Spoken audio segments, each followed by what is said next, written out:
आप सभी को प्रभु यीशु मसीह के मधुर और मीठे नाम में इस शाम के समय प्रेमी सलाम। A very good evening to one and all. हम आप सभी का स्वागत करते हैं एक बार फिर से। हम जो सीख रहे हैं उस शिक्षा के अंदर, और वो है मसीह का कार्य, मसीह के तरीके से, मसीह की महिमा के लिए क्रिस्ट केंद्रित सुसमाचार प्रचार, क्राइस्ट सेंटर्ड इवेंजलिज्म। किस प्रकार से परमेश्वर का कार्य परमेश्वर के तरीके से और परमेश्वर की महिमा के लिए किया जाना है, उन बातों को हम लोग वचन से देख रहे हैं। और हम लोग एक अध्ययन के अंदर है जिसमें हम लोग देख रहे हैं क्राइस्ट सेंटर्ड प्रेजेंटेशन, मतलब मसीह केंद्रित संदेश। मसीह केंद्रित संदेश क्या है, मसीह से केंद्रित सुसमाचार प्रचार क्या है, उन बातों को हम लोग देख रहे हैं। तो आइए हम लोग प्रार्थना करें और सीधे वचन में जाएंगे। प्रार्थना करेंगे। धन्यवाद देते हैं परमपिता परमेश्वर इस समय के लिए जो तूने हमारे जीवन में दिया। एक बार फिर से जब हम तेरे सम्मुख उपस्थित होते हैं, हम धन्यवाद देते हैं इस शाम के समय के लिए। हम धन्यवाद देते हैं जितने लोग हमारे साथ में जुड़ रहे हैं, जुड़ेंगे, जितने लोग इस वीडियो को देखेंगे। परमेश्वर प्रार्थना करते तेरे नाम की महिमा होने पाए। सारी बातों में तेरे नाम को महिमा देते हैं, यीशु के नाम से मांगते हैं, सुनो ग्रहण कर पिता, आमीन आमीन। परमेश्वर आप में से प्रत्येक को आशीष दे। हम लोग देख रहे हैं क्राइस्ट सेंटर्ड प्रेजेंटेशन, मतलब मसीह केंद्रित संदेश आखिर क्या है, मसीह केंद्रित संदेश प्रचार आखिर क्या है। हम लोगों ने यह भी देखा था पिछले दिनों के अंदर। अगर आपके कुछ वीडियोस मिस हो गए हैं तो ऊपर हमारा YouTube लिंक है, उस पर आप जाकर के आपको सारे वीडियोस मिल सकते हैं। अब हमारे साइट पे जाइएगा, वहां पर प्लेलिस्ट में आपको क्राइस्ट सेंटर्ड इवेंजलिज्म एक प्लेलिस्ट है, उसके अंदर आपको 22 वीडियोस मिल जाएंगे। आज का जो वीडियो सेशन है वो 23rd नंबर का है, तो आप इसको अभी लाइव देख रहे हैं। तो हम लोगों ने देखा था पिछले दिनों के अंदर कि मसीह केंद्रित सुसमाचार प्रचार आखिर क्या है। जब यीशु मसीह ने चेलों को चुना तो उसने कहा तुम मेरे गवाह ठहरना।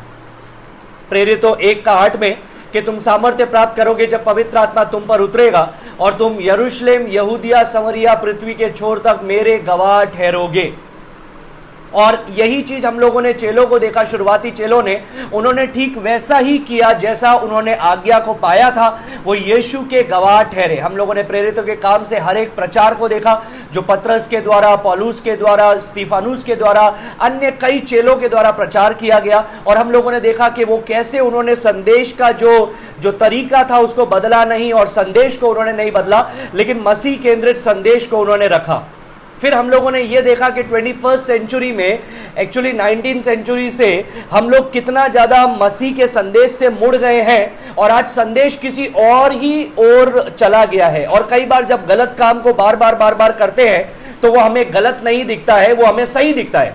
For example, arrogance, pride, when a person is prideful so much ना, बहुत घमंड से बातें करते हैं, धीरे धीरे वो लोग क्या बोल देते हैं कि ये प्रभु में मेरा घमंड है। तो जो गलत काम कर रहे फिर वो गलत नजर नहीं आता है, वो सही नजर आता है। तो वैसे ही हम लोगों ने देखा कि हमने कैसे मसीह केंद्रित संदेश से मुड़ करके स्वर्ग केंद्रित संदेश बना लिया, चंगाई केंद्रित संदेश बना लिया, रुपया पैसा केंद्रित संदेश बना लिया, प्रॉस्पेरिटी केंद्रित संदेश बना लिया। जो मसीह का संदेश वास्तविकता से मसीह के कार्य, मसीह का किया गया कार्य, मसीह का व्यक्तित्व और मसीह की शर्तें हैं, हम लोगों ने उससे मोड़ करके मनुष्य केंद्रित या मनुष्य की जरूरतें केंद्रित संदेश हम लोगों ने बना लिया।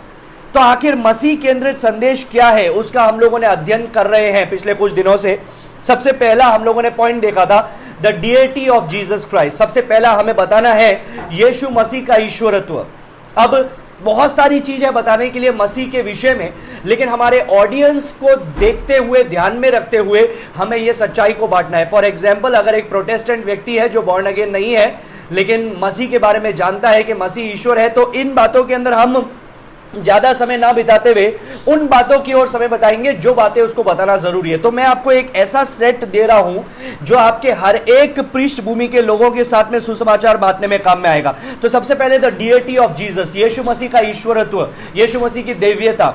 उसके अंदर हम लोगों ने देखा that Jesus is God the son, Yeshu Masih परमेश्वर का पुत्र है, उससे संबंधित कई पदों को मैंने आपको दिया। यीशु मसीह सृष्टि करता है, उससे संबंधित पद दिया। यीशु मसीह हमारा सृष्टि करता है, उससे संबंधित पद दिया।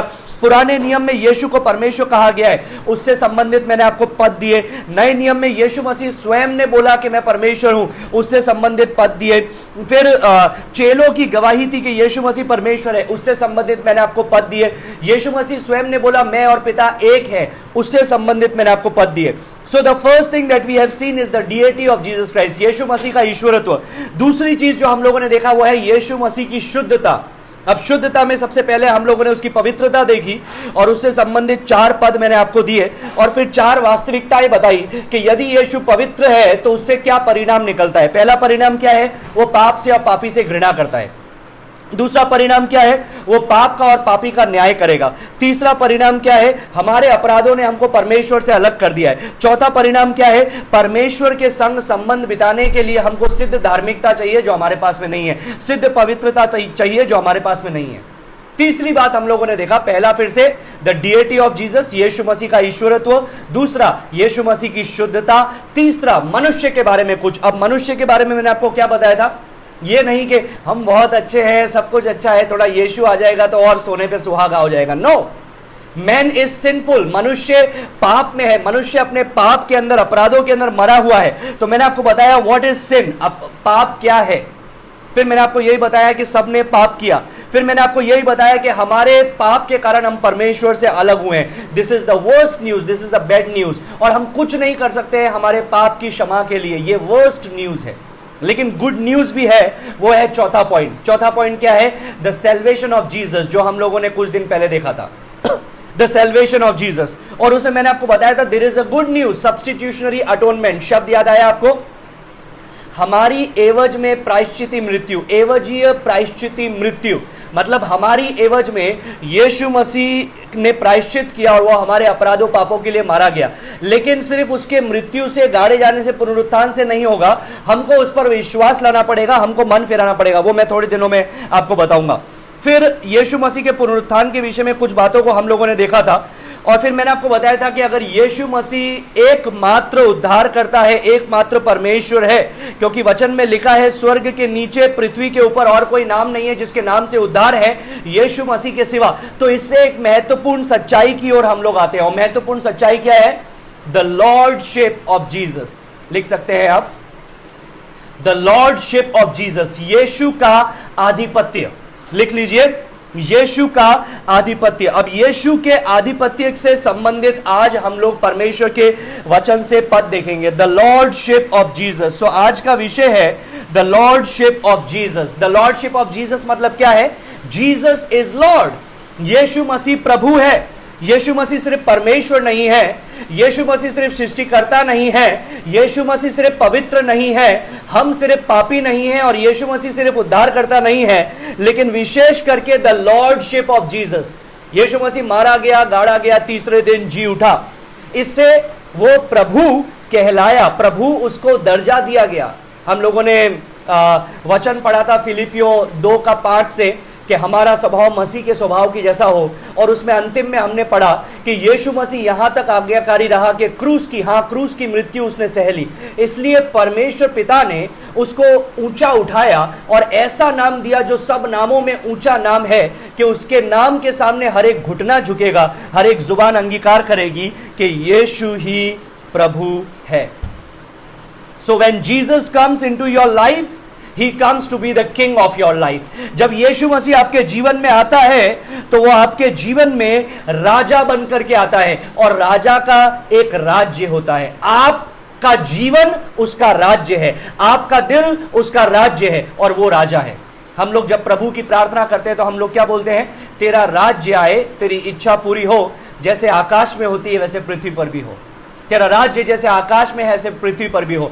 कहाँ है उसका राज्य, आकाश में, और पृथ्वी पर कहाँ है, आपके और मेरे जीवनों के द्वारा। So he is king Jesus, he is lord Jesus, the lordship of Jesus, Yeshu का आधिपत्य। तो आइए आगे बढ़ते हैं और इससे संबंधित हम लोग पदों को देखते हैं। So the first thing, the lordship of Jesus, when Jesus comes into your life to be your king, when you enter into his kingdom. सुनिए, जब आप उसके राज्य में प्रवेश करेंगे, उसके राज्य में मतलब जब आप यीशु की संतान बनेंगे, यीशु के राज्य में प्रवेश करेंगे, तब यीशु आपके जीवन में आपका राजा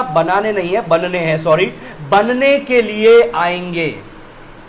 जब आप यीशु के राज्य में प्रवेश करते हैं, जब आप कहते हैं मैं यीशु के राज्य में हूं, मैं ज्योति के राज्य में हूं, परमेश्वर ने मुझे अंधकार के राज्य से निकाल करके ज्योति के राज्य का संतान बनाया है, तो यीशु मसीह आपका राजा है। यीशु मसीह आपका राजा है। You cannot enjoy the blessing of the cross unless you are willing to bow to the crown of his lordship। मतलब जब तक आप यीशु के आधिपत्य के ताज के सामने नहीं झुकते हैं, तब तक आप क्रॉस की आशीषों का आनंद नहीं पा सकते हैं। No cross no crown. Yeshu Masih के उस क्राउन के सामने, उसका जो प्रभुता का, उसका जो आधिपत्य का मुकुट है, जो उसका ताज है आधिपत्य का, साम्राज्य का, यीशु मसीह ने मत्ती 28:18 में बोला, स्वर्ग और पृथ्वी का सारा अधिकार मुझे दिया गया है। I am the Lord, he is the king of king and the Lord of lords. हम लोग जब प्रकाशित वाक्य का अध्ययन कर रहे थे तो हम लोगों ने देखा था, जब यीशु मसीह सफेद घोड़े पर सवार होकर के आता है, वो 7 साल के क्लेश के समय के बाद में अरमागदन की तराई में शैतान और उसकी सेना और झूठा भविष्यवक्ता और मसीह विरोधी एंटी क्राइस्ट, वे सब लोग खड़े हैं यीशु से युद्ध करने के लिए। वहां पर जब यीशु सफेद घोड़े पर सवार होकर के आता है तो उस पर एक नाम लिखा हुआ है, वो क्या है? राजाओं का राजा, प्रभुओं का प्रभु। He is the Lord। So, जब आप यीशु मसीह के उस आधिपत्य के मुकुट के सामने झुकते हैं, तभी क्रूस की आशीषों को आप प्राप्त कर सकते हैं। Therefore, God exalted him to the highest place and gave him the name that is above every name, that at the name of Jesus every knee should bow in heaven and on earth and under the earth। यही पद अभी मैंने आपको थोड़ी देर पहले बताया था, फिलिपियो 2:9 और 10। इस कारण परमेश्वर ने यीशु को, उसको मतलब यीशु को अति महान भी किया और यीशु को वह नाम दिया जो सब नामों में श्रेष्ठ है, कि जो स्वर्ग में और पृथ्वी पर और पृथ्वी के नीचे हैं, वे सब यीशु के नाम पर घुटना टेके। यीशु के नाम पर घुटना टेके। थोड़ी देर के अंदर, थोड़ी दिनों के अंदर मैं आपको बताऊंगा the justice of Jesus. Now Lord Jesus एक बार होने वाला है, जो जज जीसस, जो यीशु मसीह जो न्याय करने के लिए आने वाला है। तो या तो अभी घुटने झुकेंगे, हम उसको प्रभु मानेंगे, वो हमारा उद्धार करेगा, या फिर उस न्याय के दिन श्वेत सिंहासन के न्याय के सामने हमारे घुटने झुकेंगे। लेकिन जिनके घुटने उस दिन झुकेंगे वो आग की झील में डाले जाएंगे। तो the same Jesus, He is the Lord and He is Savior and He is also the Judge। यही यीशु प्रभु है, राजा है और न्यायाधीश भी है। Now let me give you some figures। मैं आपको कुछ बातें बताना चाहता हूं। Jesus as Savior mentioned in the book of Acts। मुझे बताइए, प्रेरितों के काम में यीशु को उद्धारकर्ता कितनी बार लिखा गया है? हम लोग ज्यादातर जब प्रचार करते हैं, हम लोग ज्यादातर बोलते हैं यीशु को अपना उद्धारकर्ता स्वीकार करो। उद्धारकर्ता उद्धारकर्ता पे जोर देते हैं, प्रभु पे जोर नहीं देते। हम सिर्फ प्रभु ऐसे ही बोल देते हैं, लेकिन उद्धारकर्ता पे मेन हमारा जोर रहता है, फोकस रहता है। तो मुझे बताइए, प्रेरितों के काम में यीशु को उद्धारकर्ता कितनी बार कहा गया है? कितनी बार लिखा गया है जीसस एज सेवियर? यीशु मसीह को उद्धारकर्ता कितनी बार लिखा गया है? Now let me give you the figures, you can check it. प्रेरितों के काम में 2 बार लिखा गया है यीशु को उद्धार करता। इसका मतलब यह नहीं कि वो उद्धार करता नहीं है, वो उद्धार करता है। बिल्कुल सही बात है। आप जब कहते हैं कि यीशु मसीह उद्धार करता है, वो बिल्कुल सही बात है। लेकिन प्रेरितों के काम में यीशु को प्रभु कितनी बार कहा गया है? उद्धार करता लिखा गया है 2 बार, प्रभु कितनी बार कहा गया है? 92 times. Jesus is referred as Lord 92 times in the book of Acts। प्रेरितों के काम में 92 बार यीशु को प्रभु कहा गया है, लेकिन प्रेरितों के काम पुस्तक में यीशु को उद्धारकर्ता 2 बार कहा गया है। That does not mean that Jesus is not Savior। He is Savior, लेकिन Jesus is who He is। Savior is what He does। ये प्रभु का मतलब क्या है? वो कौन है, उसका व्यक्तित्व।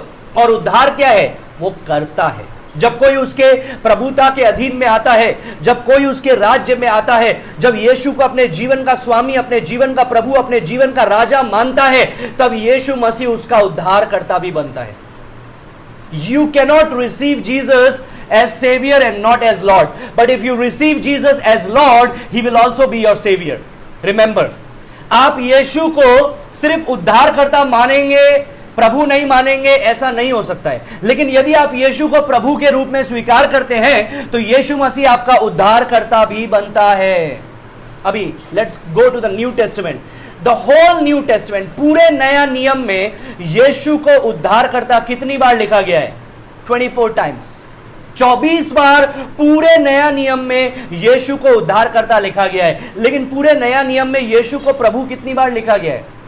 Late me give you the figure, 433 times, 433 बार। सोचिए, नए नियम में यीशु को उद्धारकर्ता 24 बार, नए नियम में यीशु को प्रभु 433 बार। प्रेरितों के काम पुस्तक में जहां पर कलीसिया की शुरुआत हुई, कलीसिया की स्थापना हुई, सुसमाचार प्रचार की स्थापना हुई, वहां पर यीशु को उद्धारकर्ता 2 बार, यीशु को प्रभु 92 बार, 92 times. That means what? That means what? इसका मतलब क्या है? इसका मतलब यह है, वो आपका यदि प्रभु नहीं बनेगा, if Jesus is not the Lord of your life, he is not the saviour of your life. अगर यीशु मसीह आपके जीवन का प्रभु नहीं है, अगर आप अपने जीवन को यीशु मसीह के प्रभुता के अधीन में नहीं रखते हैं, यदि यीशु मसीह को अपना स्वामी नहीं बनाते हैं, अपना राजा नहीं बनाते हैं, तो वह आपका उद्धारकर्ता भी नहीं बनता है। क्योंकि जो उसके राज्य में है, उसका उद्धार करने की जिम्मेदारी राजा की है। फॉर एग्जाम्पल, अगर हम भारत के निवासी हैं, भारत में हैं, तो भारत सरकार हमारी सुरक्षा की जिम्मेदारी लेती है, हमारे अधिकारों की जिम्मेदारी लेती है, हमारी स्वतंत्रता की जिम्मेदारी लेती है। तो ये वैसे ही जब आप उसके राज्य के अधीन में आते हैं, वो आपका राजा बनता है, तब वो आपका उद्धारकर्ता भी बनता है। प्रेरितों के काम 2:36 में लिखा है, परमेश्वर ने उसी यीशु को प्रभु भी ठहराया और मसीह भी। परमेश्वर ने उसी यीशु को प्रभु भी ठहराया और मसीह भी। इसीलिए मेरे प्रियो, पौलुस ने उस फिलिप्पी के जेलर से क्या बोला? जब उस जेलर ने पौलुस से आकर के बोला, भाइयों हम क्या करें, श्रीमान हम क्या करें उद्धार पाने के लिए, बचाए जाने के लिए, तो उसने ये नहीं बोला अपने हाथ उठाओ, आगे आओ, ये प्रार्थना दोहराओ। नहीं, Those are man-made ways, वो मनुष्य के बनाए गए तौर तरीके हैं। उसने बोला कि यीशु को प्रभु मानो, believe in lord Jesus Christ, Yeshu Masih जो प्रभु है उस पर विश्वास करो, तो तू और तेरा घराना नजात पाएगा, उद्धार पाएगा, उद्धार पाएगा। So not only to Jesus who saves you, but Jesus who is the Lord of your life। यीशु मसीह जो आपके जीवन का सिर्फ उद्धार करता नहीं, वो आपके जीवन का स्वामी है, प्रभु है, फिर वो आपके जीवन का उद्धार करता है। आपके जीवन के सिंहासन पे कौन बैठा है मेरे प्रियो? जब आदम और हवा ने पाप किया, तो आदम ने एक ही पद में 5 बार बोला, उत्पत्ति की पुस्तक में 3 अध्याय में 5 बार बोला आए आए आए आए आए, मैं। वहां से ये मैं चालू हो गया। सिन, आए इन द मिडिल, उसका बीच में आए है, I want to do it. Selfishness, I, it's all about I. And when you make it all about I, not about Christ, then you are not a Christian and you are not, Jesus is not your saviour. लेकिन जब यीशु को अपने जीवन का प्रभु बनाते हैं, अपने जीवन का स्वामी बनाते हैं, अपने जीवन की बागडोर उसके हाथों में समर्पित करते हैं, उसके सामने, उसके आधिपत्य के सामने अपने घुटनों को टेकते हैं, तो यीशु मसीह आपका उद्धारकर्ता भी बनता है। प्रेरितों 16:31 में वही जेलर व्यक्ति से, सुबेदार से, फिलिपी के सुबेदार से पौलुस ने बोला, प्रभु यीशु मसीह पर विश्वास कर तो तू और तेरा घराना उद्धार पाएंगे। प्रभु यीशु मसीह पर विश्वास कर तो तू और तेरा घराना उद्धार पाएंगे। रोमी 10:13 में लिखा है, जो कोई प्रभु का नाम लेगा वह उद्धार पाएगा। जो कोई प्रभु का नाम लेगा वो उद्धार पाएगा। रोमी 10:9 के अंदर लिखा हुआ है कि यदि तू अपने मुंह से यीशु को प्रभु जानकर स्वीकार करे, अंगीकार करे, तो तेरा उद्धार होगा। यीशु को प्रभु जानकर के अंगीकार करे तो तेरा उद्धार होगा। So, what is conversion, my dear friends?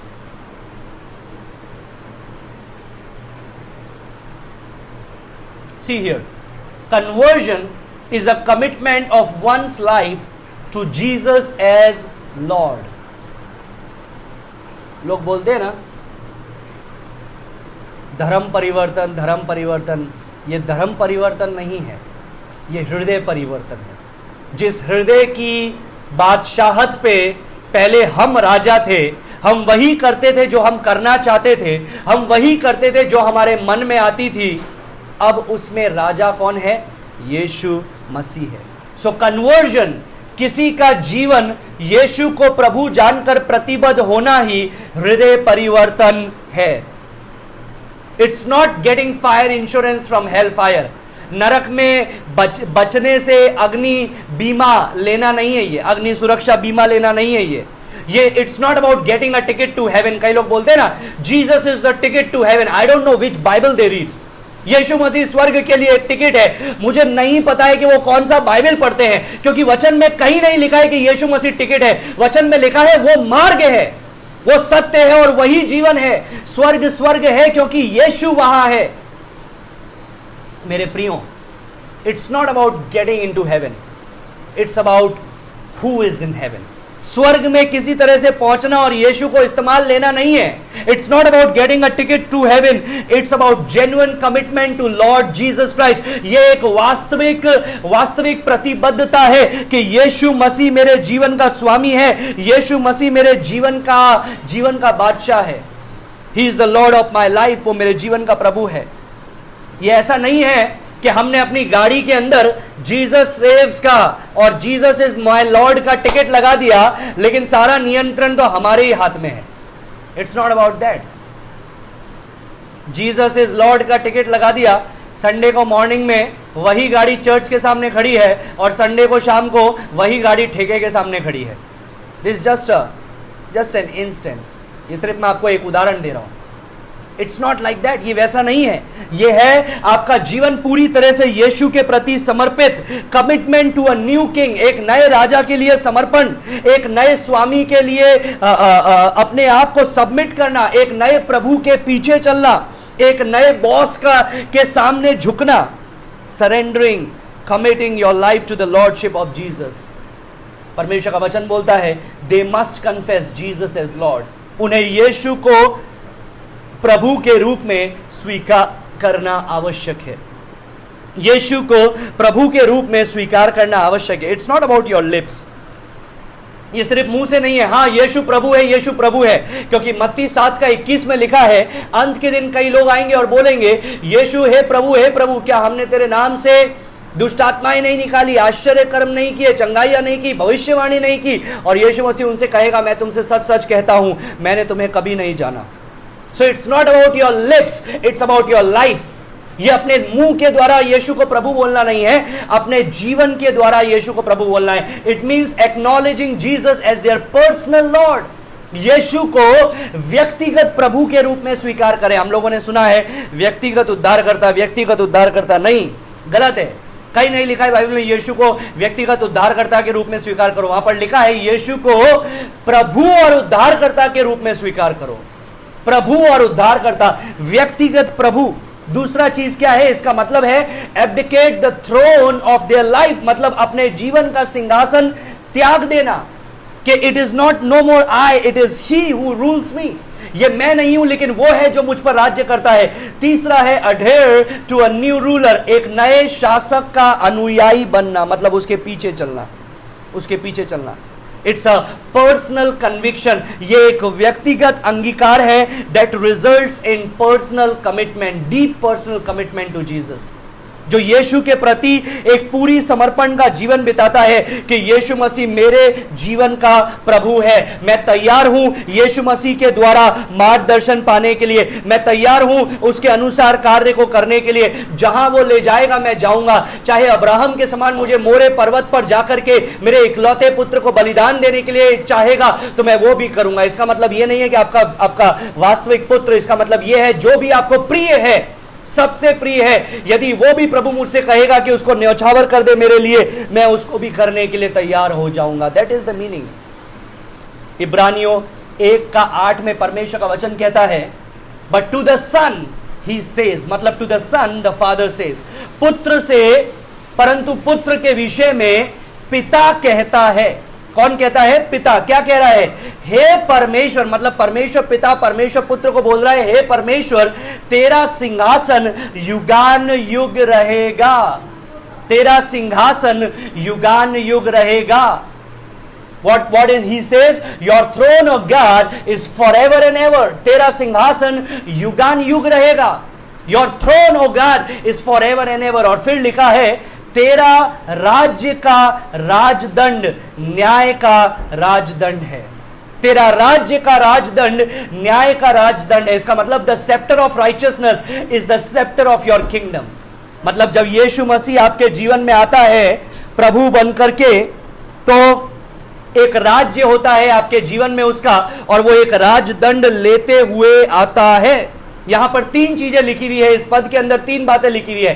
पहला है थ्रोन, मतलब सिंहासन, दूसरा है सेप्टर, मतलब राजदंड, और तीसरा है किंगडम, मतलब राज्य। 3 बातें हम लोग यहां पर देखते हैं, सिंहासन, राज्य और राजदंड। सिंहासन का मतलब क्या है? It is the symbol of power and authority. सिंहासन का मतलब है वो एक चिन्ह है सामर्थ्य और अधिकार का। सिंहासन सामर्थ्य और अधिकार का चिन्ह है। What is the meaning of sceptre? Sceptre का मतलब, राजदंड का मतलब क्या है? It is the practical exercise of that power and authority. जब राजा बैठता है अपने सिंहासन पर, जो उसका सामर्थ्य और अधिकार का चिन्ह है, तो अपने राजदंड को अपने हाथ में लेता है। और राजदंड का मतलब क्या है? वो राजदंड से व्यवहारिक रीति से अपने राज्य को, अपने अधिकार को लागू करता है। Then third thing is kingdom, राज्य, किंगडम। किंगडम का मतलब क्या है? It is the realm through which the rights of the throne are exercised by the scepter. राज्य वो स्थान है जहां पर सिंहासन पर बैठने वाला अपने राजदंड के द्वारा राज्य करता है। मतलब आपके जीवन में जब यीशु आता है तो ये 3 चीजें आती है। पहला चीज क्या है? उसका सिंहासन जिसमें वो बैठता है। दूसरा चीज क्या है? उसका राजदंड जिसके द्वारा वो आपके जीवन को नियंत्रित करता है। तीसरा क्या है? उसका राज्य, मतलब आपका जीवन उसका राज्य बन जाता है, आप परमेश्वर के मंदिर बन जाते हो। Wow wow!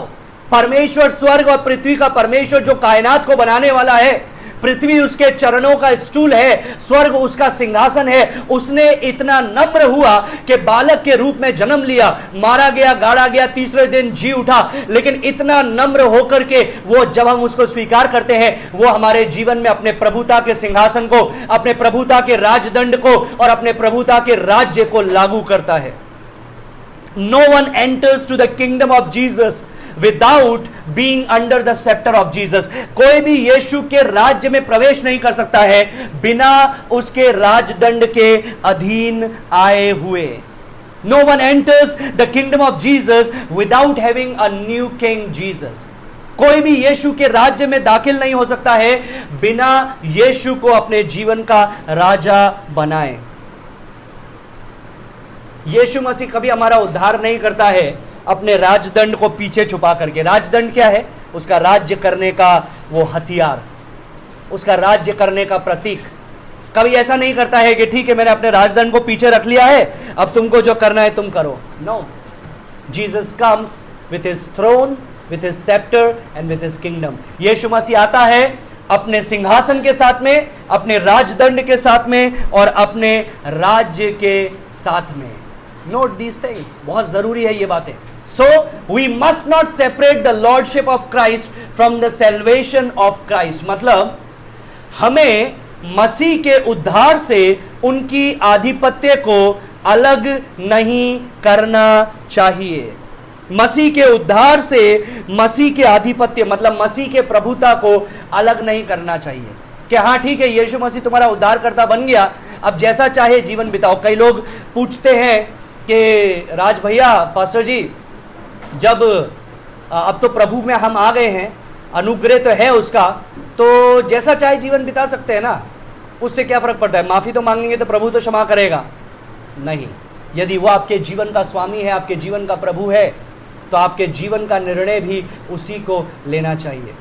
जब कोई प्रश्न पूछते हैं, क्या हम ऐसा कर सकते हैं, क्या हम ऐसा कर सकते हैं, क्या ये करना ठीक है, क्या ये करना ठीक है, मैं ये नहीं बोलता हूं कि अच्छा ऐसा करो वैसा करो, नहीं, वचन खोल करके देखते हैं और मैं उनको बोलता हूं आओ हम वचन में देखें कि यीशु मसीह हमको क्या बोलता है, क्या ऐसा करना चाहिए या नहीं करना चाहिए. So for each and everything we continually submit ourselves to the authority which is His word. उसके अधिकार के सामने हम अपने आप को रखते हैं जो उसका वचन है. हर चीज के लिए, हर चीज के उत्तर के लिए हम उसके वचन के सामने अपने आप को रखते हैं. You must surrender to Christ. मसीह यीशु के सामने समर्पित होना जरूरी है. Nowhere does the scripture say that you can use Jesus as your savior and not be owned by him as your Lord. मतलब कहीं भी वचन में ऐसा नहीं लिखा है कि आप यीशु को अपना उद्धारकर्ता स्वीकार कर सकते हैं और कंटिन्यूली आप अपने जीवन के प्रभु बन सकते हैं. मतलब आप अपने जीवन का नियंत्रण करो, सिर्फ यीशु मसीह को उद्धारकर्ता मान लो. आज लोगों को यही चाहिए कि मैं जो चाहूं मैं करता रहूं, यीशु मसीह मेरा बस उद्धार कर दे. इसलिए हमको कई लोग दिखते हैं जो उद्धार में आने से पहले का जीवन, उद्धार में आने से बाद का जीवन दोनों बराबर है. क्यों? क्योंकि उन्होंने they are not really committed to Jesus and Jesus is not their savior. They have repeated a prayer, they have come forward, they have raised their hands. उन्होंने हाथ को उठाया, आगे आए, प्रार्थना दोहराए, लेकिन अपने जीवन के सिंहासन को खाली नहीं किया यीशु के लिए. उनके जीवन के सिंहासन पर यीशु विराजमान नहीं है. तो आज भी निर्णय लेने वाले यीशु नहीं है, लेकिन वो है. मैंने आपको थोड़ी देर पहले नए नियम में बताया 24 बार नए नियम में यीशु को उद्धारकर्ता कहा गया है, लेकिन नए नियम में यीशु को प्रभु 433 बार कहा गया है. प्रेरितों के काम में यीशु को प्रभु 92 बार 92 बार कहा गया है और यीशु को उद्धारकर्ता 2 बार कहा गया है. इसका मतलब यह नहीं कि यीशु मसीह उद्धारकर्ता नहीं है, वो उद्धारकर्ता है, लेकिन इसका मतलब यह है सर्वप्रथम आप उसके प्रभुता के अधीन में आते हैं तब वो आपका उद्धारकर्ता भी बनता है. To receive Jesus as saviour while rejecting him as Lord is believing on another gospel, another message, another Jesus. बिना यीशु को प्रभु बनाए सिर्फ उद्धारकर्ता स्वीकार करना एक दूसरा सुसमाचार है, एक दूसरे यीशु को स्वीकार करना है और एक दूसरे संदेश को स्वीकार करना है. हम लोगों ने आज दुनिया के अंदर कैफेटेरिया स्टाइल गॉस्पल बना लिया है. Cafeteria style gospel. कैफेटेरिया पता है आपको?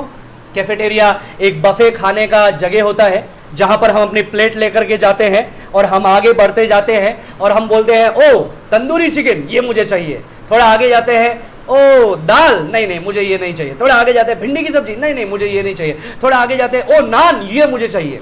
तो हमने आज सुसमाचार को कैफेटेरिया स्टाइल गॉस्पल बना दिया है कि यीशु को परमेश्वर हाँ ये मुझे चाहिए, यीशु की पवित्रता नहीं ये मुझे नहीं चाहिए क्योंकि ये होने से तो मेरे ऊपर दंड आएगा ना, मैं दोषी ठहराया जाऊंगा, इसके बाद में मैं पापी ठहराया जाऊंगा. तो नहीं मुझे यीशु की पवित्रता नहीं चाहिए. ओ यीशु मसीह उद्धार करता वाह ये मुझे चाहिए. ओ यीशु मसीह चंगाई करने वाला ये तो श्योरली मुझे चाहिए, दो डाल दो. और यीशु मसीह समृद्धि देने वाला, प्रॉस्पेरिटी देने वाला ये तो बिल्कुल चाहिए, इससे तो मैं अपनी प्लेट को भर लूंगा. यीशु मसीह प्रभु नहीं वो मुझे नहीं चाहिए, वो दूसरे के लिए छोड़ दो. Cafeteria style gospel. और अंत में हम लोगों ने बोल दिया आपकी प्लेट तैयार है, आगे आइए, हाथ उठाइए, प्रार्थना दोहराइए, यीशु आपका. No, they are not saved to the real Jesus. वो सच्चे यीशु के प्रति आज्ञाकारी नहीं है, सच्चे यीशु के द्वारा हृदय परिवर्तन नहीं हुआ है. Now people will say who am I to say who is saved and who is not saved. लोग बोलेंगे हम कौन होते हैं कहने वाले कि किसका उद्धार हुआ है किसका उद्धार नहीं हुआ है. हम कोई नहीं होते हैं, लेकिन वचन तो होता है, वचन में ये बातें लिखी हुई है. It's the word who tells it. ये परमेश्वर का वचन है जो ये बताता है कि आगे आने से, हाथ उठाने से, प्रार्थना दोहराने से उद्धार नहीं होता है. यीशु मसीह को प्रभु मान करके अपने जीवन के सिंहासन को खाली करते हुए यीशु के सिंहासन को बिठाना, यीशु को सिंहासन पर बिठाना, यीशु के राजदंड के द्वारा अधीन में रहने वाला एक जीवन बिताना और यीशु का राज्य बन जाना, इसी के द्वारा हमारा उद्धार होता है. It's not work salvation, it's the salvation that works.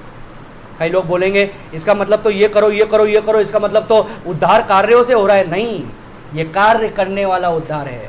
यदि यीशु को प्रभु माना है तो उसके राजदंड के अधीन में भी आएंगे. परमेश्वर का वचन बताता है ना, यदि तुम मुझसे प्रेम रखते हो तो मेरी आज्ञाओं को भी मानोगे और मेरी आज्ञाएं बोझ में दबाने वाली नहीं है. When he enters to redeem us, he also enters in our life to rule us. जब वो आता है हमारे जीवन में छुटकारा देने के लिए, तो वो आता है राज्य करने के लिए भी। A genuine conversion means they will have a deep commitment to Lord Jesus. सच्चे रीति से हृदय परिवर्तन किसका हुआ है कैसे पता चलेगा पता है? आप यीशु मसीह की आज्ञाओं के प्रति कितना प्रतिबद्ध है। How much you desire, how much your life is committed to Jesus as lord. Yeshu मसीह को प्रभु जान करके आपका जीवन कितना समर्पित है। Not a work salvation, this is the work of the Holi spirit. ये कार्य करो उद्धार मिलेगा वाला उद्धार नहीं है, कार्य करते जा फिर उद्धार होगा वो वाला उद्धार नहीं है। ये पवित्र आत्मा का कार्य है। पहला कुरिन्थियों 12:3 वहां पर परमेश्वर का वचन बोलता है, no one can say that Jesus is Lord but by the Holi Spirit. कोई नहीं कह सकता है कि यीशु प्रभु है पवित्र आत्मा के बिना। पवित्र आत्मा एक व्यक्ति के दिल में काम करता है। सबसे पहले उसे अंगीकार करवाता है, पश्चाताप करवाता है, फिर उसका मन परिवर्तन होता है, फिर वो यीशु मसीह के सिंहासन को अपने जीवन में लागू करता है, यीशु मसीह के राजदंड के अधीन में आता है, यीशु मसीह उसके जीवन का प्रभु और स्वामी बन जाता है। The lord Jesus Christ demands the first place in your life. Yeshu Masih आपके जीवन में पहला स्थान चाहता है। प्रकाशित वाक्य पुस्तक के अंदर हम देखते हैं, एक कलीसिया को यीशु मसीह ने बोला, तुमने पहले सा प्रेम छोड़ दिया है, पहले सा प्रेम छोड़ दिया है। मतलब I am not the first place in your life. आपके जीवन में पहला स्थान मेरा नहीं है। अब when Jesus comes to your life, he does not want to be the resident of your life, he want to be the president of your life।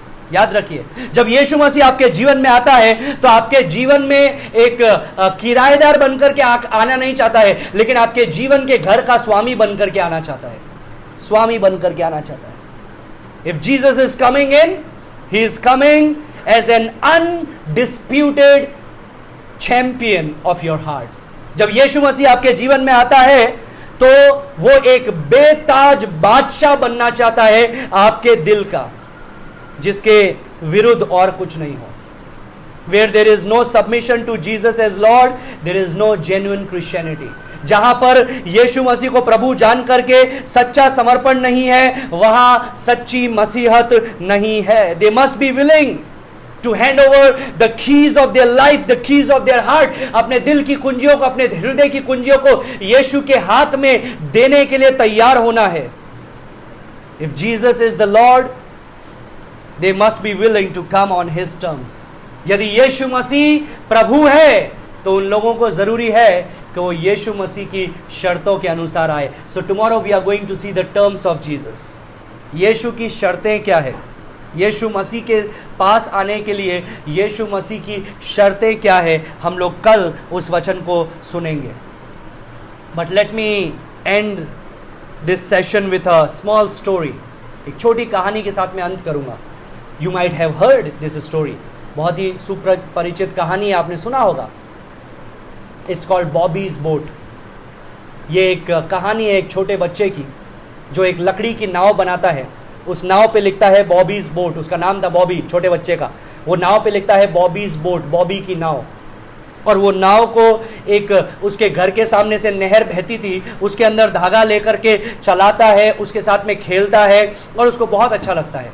एक दिन जब वो धागा लेकर के उस नाव को चला रहा था, अचानक से एक बहुत ही तेज हवा का झोंका आया और उसके हाथ से वो रस्सी छूट गई और वो नाव बहती हुई निकलती गई। वो उसके पीछे पीछे भागता रहा, बोलता रहा, मेरी नाव, मेरी नाव, मेरी नाव, मेरी नाव। और वो नहर नदी में जाकर के मिली और वो नदी आगे जाके समुद्र में मिल गई, उसकी नाव खो गई।